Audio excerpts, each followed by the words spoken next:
안녕하십니까. 6월 20일 화요일 오전 11시를 막 넘겼습니다.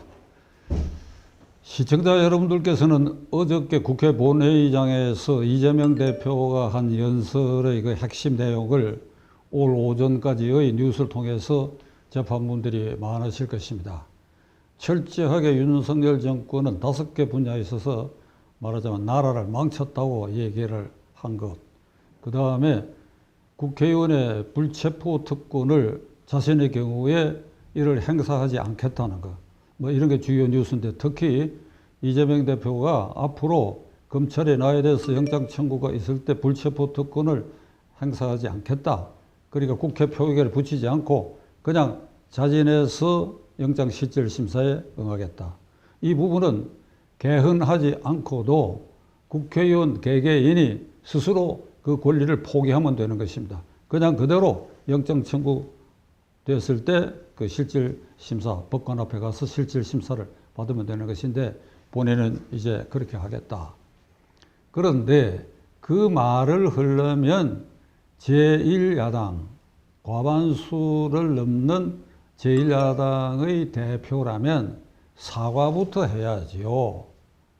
그렇지 않습니까? 시청자 여러분, 이재명 대표 사과부터 해야지. 지난 대통령 선거 때 두 눈을 부릅뜨고 국회의원의 불체포 특권은 이제 행사치 않겠다. 아주 금석 맹약을 했죠. 그렇게 말하는 것이 득표에 도움이 되라고 생각했기 때문에 그랬을 것입니다. 자, 그런데 대표가 되고 지난 2월 달에 영장 청구가 들어왔습니다. 그런데 불체포 특권을 포기하지 않았어요. 그리고 본회의에서 부결이 됐는데, 그때 이런 얘기를 했습니다. 왜 대통령 선거 때는 불체포 특권을 행사하지 않겠다고 약속을 해놔놓고 지금에 와서 불체포 특권 뒤에 숨으려고 하느냐. 그때 내가 얘기한 것은 정권이 정치 탄압용으로 국회의원을 체포하려고 달려든다면 그건 당연히 거부해야 될 거 아니냐. 그래서 이번에 영장 청구된 것도 윤석열 정권의 검찰이 정치 보복, 정치 탄압의 차원에서 나에 대한 영장을 청구해서 실질 심사에 넘기려고 하는 것이니까, 그리고 거부할 수밖에 없다. 그런데 어제 본회의에서 이런 얘기를 했습니다. 어떤 경우라도 10번이고 100번이고 영장 청구가 들어오면 나는 불체포 특권 행사하지 않겠다. 그러니까 이재명 대표 논리대로 하면 10번이고 100번이고 정치적 이유로 탄압의 목적으로 영장 청구가 되는 거 아니에요. 그런데도 응하겠다. 그러니까 이 사람 말은 앞뒤가 안 맞고 믿을 수가 없다. 어제 본회의장에서 아마 여당 의원들이 어떻게 믿느냐 이런 야유가 있었다고 하는데 당연하지요. 그러니까 이게 국민을 우롱하는 것입니다. 국민 여러분. 이재명 대표를 열렬히 지지하는 국민도 국민이고, 그를 못마땅해 하고 반대하는 국민도 국민인데, 이 전체 국민을 우롱하는 거예요. 이때는 이 말하고 상황 변화가 점점 없는데도 이때는 또 이 말을 뒤집고, 그런 과정에서 해명도 안 하고 미안하게 됐다라든지 이런 말이 없어요. 이런 말이 전혀 없어요. 시잉 주한대사를 만나고 난 다음에 온 후폭풍에 대해서도 제가 본인은 아니지만은 결국 후폭풍이 온 것에 대해서 죄송하게 생각한다라든지, 최소한 그 말을 하는 게 야당 대표로서의 국민에 대한 예의다 이거예요. 근데 이것도 국민을 그냥 우롱하는 거예요. 시침이 뚝 따버리고.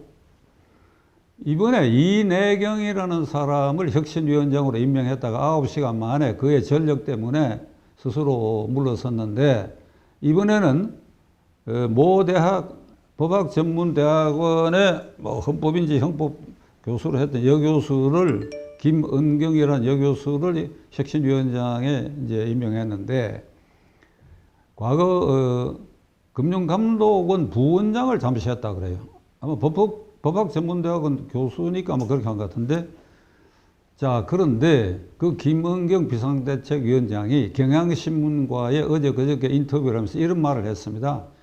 최근에 검찰이 민주당의 이 전당대회 돈봉투 살포 사건에 대한 수사는 억지로 사건을 꾸민 것 같다. 조작했단 말이지, 조작. 혁신위원장이 돈봉투 사건은 검찰이 조작했다 이렇게 말한 겁니다. 그 다음에 국회의원의 불체포 특권은 헌법상 권리 아니냐. 그러니까 불체포 특권은 계속 행사해야 된다는 이 말을 했는데 그 다음날 이재명 대표가 나는 불체포 특권을 행사하지 않겠다. 그러니까 그 김 교수가 법학전문대학원 교수니까 불체포 특권 헌법상 권리지요. 그런데 이재명 대표는 대통령 후보 시절에 헌법상 권리지만 개개 국회의원이 그 권리를 행사하느냐 안 하느냐는 자유재량에 속하는 것이니까 그걸 포기하겠다고 얘기했는데 이걸 역성을 들어가지고 헌법상 권리다. 그러니까 이런 혁신위원장을 임명해갖고 뭐를 혁신하는 안을 내놓겠느냐. 그러니까 이것도 국민을 우롱하는 짓이에요. 제가 누누이 말씀드렸지만은 지금 민주당의 혁신이 구성할 필요 없습니다. 혁신의 1호는 혁신 정책의 첫 번째는 이재명 대표가 물러가는 거예요.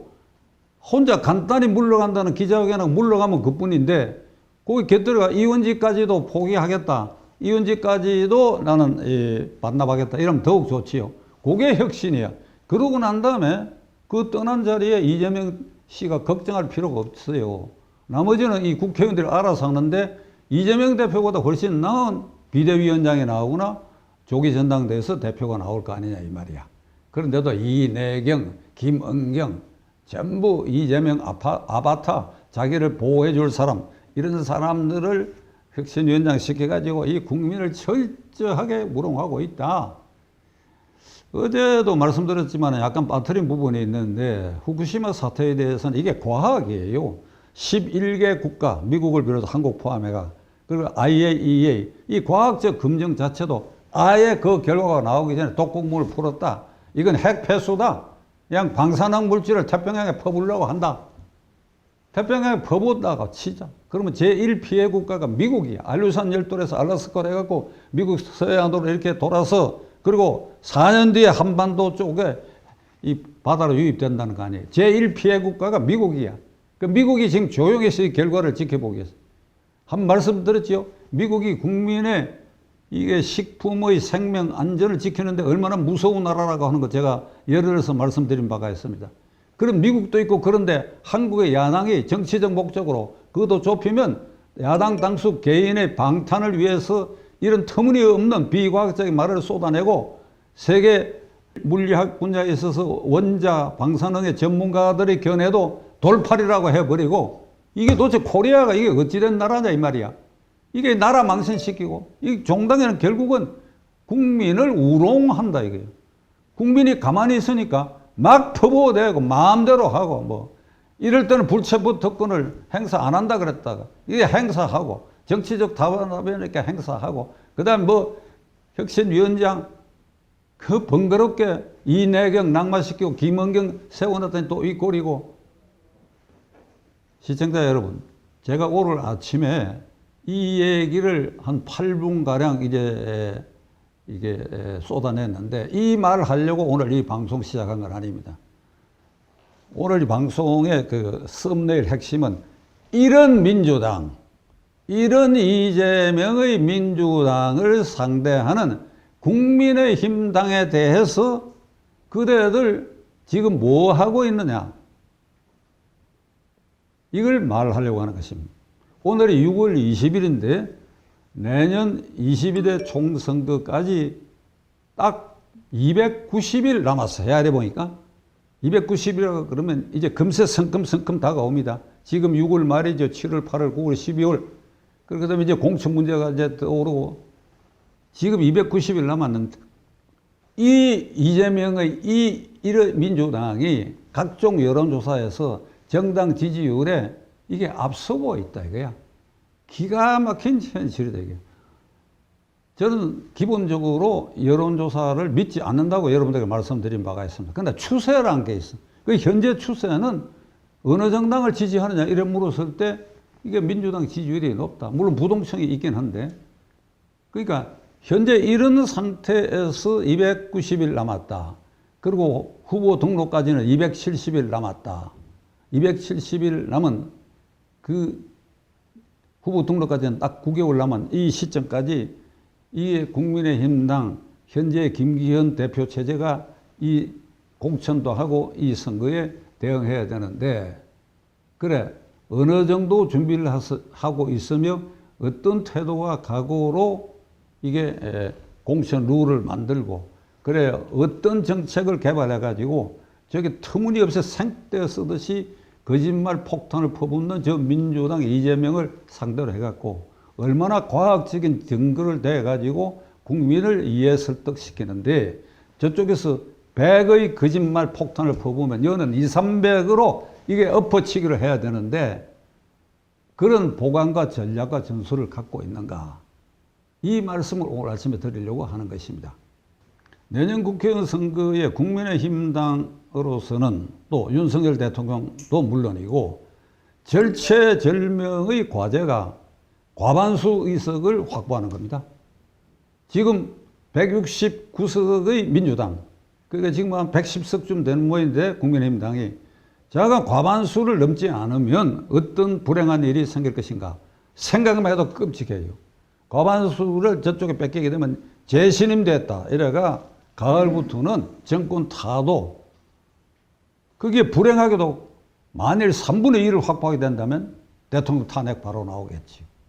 그러니까 절체절명, 어떤 경우라도 죽더라도 죽음을 앞두더라도 반드시 포기하지 말아야 할 목표는 국민의힘당이 과반수를 확보하는 것입니다.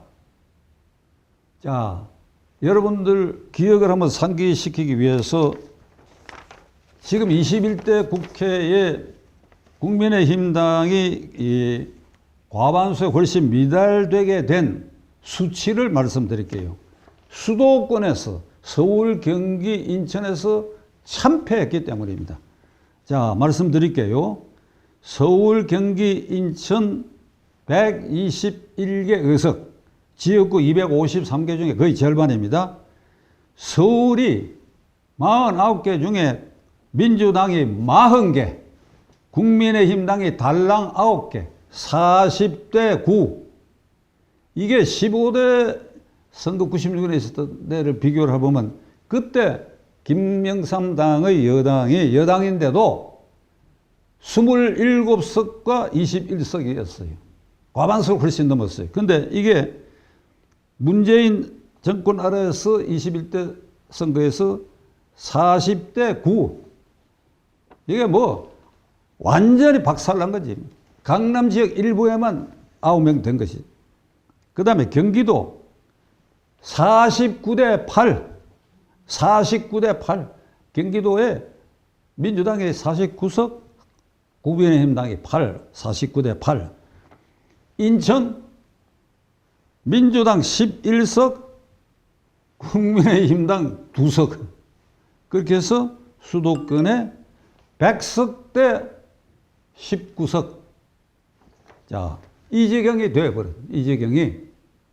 이런 결과가 생산된 것에 대해서 간단히 22대 선거를 앞둔 국민의힘당이 어떤 부분을 정신 차려야 되는가 교훈 삼아 제 얘기를 말씀드리겠습니다.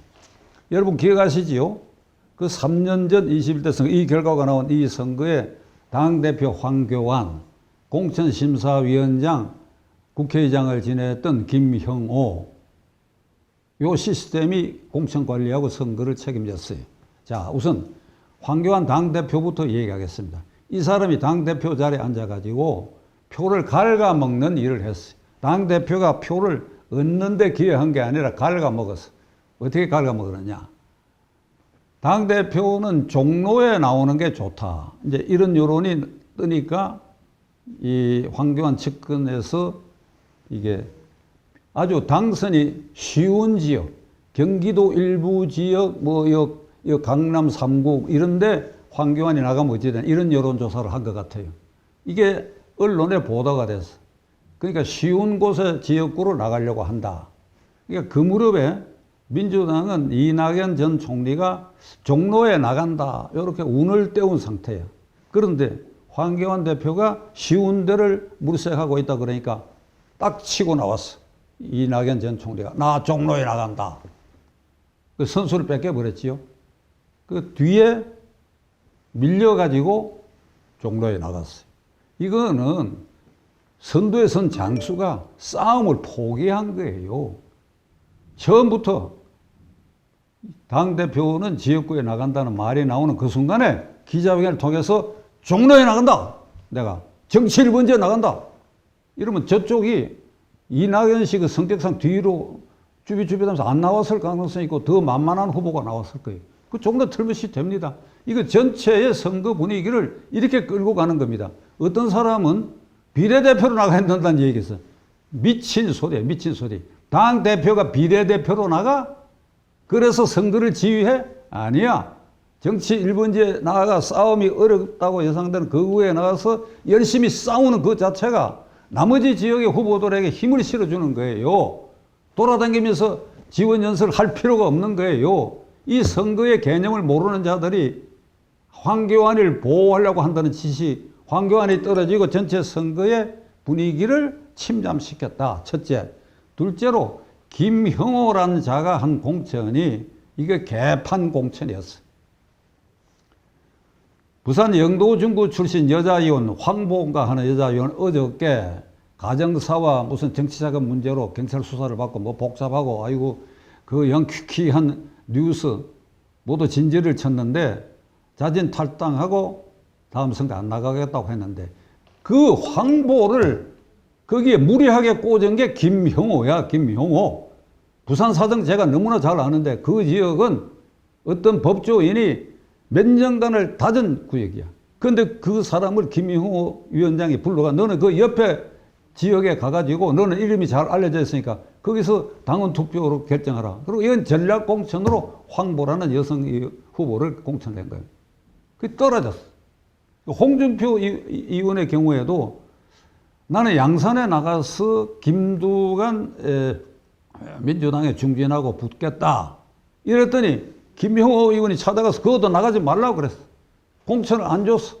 그래서 거기 만만한 사람 내보냈다가 김두관한테 패배했어. 그걸만 보면 거기에 홍준표 나갔으면 틀림없이 됩니다. 양산 사정을 제가 아는데. 그러니까 그로 인해서 민주당 의석을 하나 증가시키는 짓을 한 게 김형호예요. 그러니까 홍준표 의원은 화가 나가지고 대구 수선구에 무소속으로 나갔고 그 선거에 저도 가서 이게 이런 놈의 공천을 하는 법이 어디 있냐 붕괴해갖고 홍준표 후보 당선을 위해서 제가 진력한 사람입니다. 그러니까 지난번 선거는 김형호가 전체적으로 공천을 망가뜨렸다. 그리고 부산 PK, TK 지역에 공천만 되면 당선되는 지역에 돈 냄새도 풀풀 난다. 정규재 TV의 정규재 씨 같은 분은 이런 얘기를 합니다. 이거 형사사건으로 처벌해야 된다고까지 얘기해요. 김형호를. 자, 그런 공천에 황교안 대표란 게 그런 짓을 하고 이래가지고 지금 여러분들에게 불러드린 수도권에 민주당 100석 그리고 국민의당 19석이라는 결과가 나왔다. 그러니까 이걸 복기를 해보면 요렇게 돼가지고 요렇게 망해버렸는데 그렇다면 내년 선거에 공천도 그 다음에 당 지도부가 지난번하고는 완전히 거꾸로 해야 될 것이다. 거꾸로 해야 될 것이다. 1. 모든 공천 후보자의 사전 자격심사에 첫째 항목이 이게 들어가야 됩니다. 당신은 이번에 왜 국민의힘당 공천받아 국회의원이 되려고 하느냐는 질문이 첫째가 돼야 됩니다. 그 모범 답안은 종북 주사파 친김정은 세력이 더 이상 발호하지 않고 그 세력이 국회 과반수를 차지하지 않도록 막는데 제가 전사가 되겠습니다. 이런 말을 하는 사람. 근데 이게 이제 제가 모범 답안을 가르쳐 준 셈이니까 요걸 입술로만 말하는 게 아니라 진심으로 머리와 가슴에서 이 후보가 되려는 사람이 경쟁자가 이런 생각을 가진 게 틀림없구나 하는 걸 두들겨 봐야 돼요. 두들겨 봐야 돼요. 뭐 학력, 경력이 우수하다. 이건 두 번째 문제고 첫째, 정신 상태가 그렇게 박힌 사람을 뽑아가지고 뭐 당원 투표를 하든지 공정한 공천 심사에 붙여야 된다. 이게 첫째 과제고 둘째로는 김기현 대표를 비롯해가지고 이 선거를 책임지고 있는 김기현 팀, 김기현 대표, 그 다음에 윤재호 원내대표, 이철규 사무총장, 박대출 정책위 의장 이 네 사람의 경우에 우선 내가 묻습니다. 그대들 지금 머릿속에 내년 총선거가 종북주사파 척결과 연장을 반대하며 따라서 국민의힘당이 그런 점에서 과반수를 획득해야 된다라고 하는 그런 사명감을 현재 갖고 있는가? 내가 이걸 묻는 겁니다. 제가 보기에 김기현 대표와 그 사인방들은 그 정신에 투철하지 않는 것 같아요. 안 갖고 있다라고 내가 말하기가 어려운데 전혀 투철하고 있지 않은 것 같아요. 최근에 그 행보를 보면 전혀 투철하지 않고 있어요. 저도 국회의원 여러 번 한 사람입니다만은 국회의원들 간에는 이런 말이 있습니다. 국회의원 한 번 당선되면 당선된 국회의원은 계속해서 국회의원 되기 위해서 배지를 입에 물고 씹고 살아야 된다는 거예요. 무슨 방법을 하든지 간에 국회의원 계속 당선돼야 된다. 하다가 낙마해버리면 주위로부터 외면당하고 정치자금도 끊어지고 볼품없이 돼버린다. 낭인이 돼버린다. 죽기 아니면 살기로 처음 내면 끝까지 해야 된다. 2선, 3선, 4선 되고 하는 사이에 당대표도 되고 이러면 국회의장도 해먹어야 되고 중진의원이 되고 그래야 그 기득권이 쌓여서 힘이 있어 보이면 돈도 몰리고 사람도 몰린다. 그러니까 금배지를 물고 살아야 된다. 제가 보기에 김기현 대표 등 이 사인방들은 그쪽 기득권을 지키는 쪽에 그 사인방은 공교롭게도 전부 선거구 안전지대입니다. 김기현 대표 등 세 사람은 TK, PK 지역이고 한 사람은 강원도 지역이야. 그 사람들은 별단의 사유가 없는 한 공천될 것이고 그건 반드시 당선될 사람이에요. 나는 반드시 되니까 박찬종 씨가 말하는 것처럼 그런 애달픈 생각으로 이재명 정권과 대항해서 앞장서서 공격수로 그러니까 방어적 공격수로 당을 이끌고 그리고 국민들에게 호소하고 그러다가 유탄 맞는다. 그러다가 말 실수하면 대통령 눈 밖에도 나갈 수 있다. 그러니 조용조용히 그냥 이대로 가는 것이다.